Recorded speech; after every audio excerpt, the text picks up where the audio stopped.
বন্ধুরা, আমরা সবাই জীবনে কাউকে না কাউকে ভালোবাসি, কিন্তু সেই ভালোবাসা ক্ষণস্থায়ী।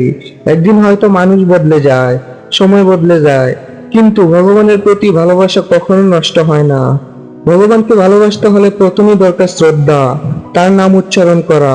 হরে কৃষ্ণ এই মহামন্ত্রটি আমাদের হৃদয়কে পবিত্র করে।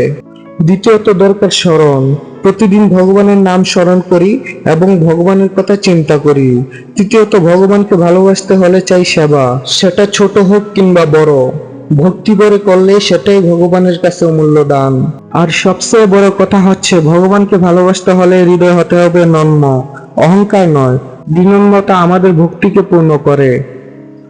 বন্ধুরা, মানব জীবনের সর্বোচ্চ সার্থকতা হলো ভগবানের প্রেম অর্জন করা। তাই আসুন আমরা সকলে ভগবানের নাম জপ করি, তার কথা স্মরণ করি এবং ভক্তি ভরে জীবন কাটাই। হরে কৃষ্ণ।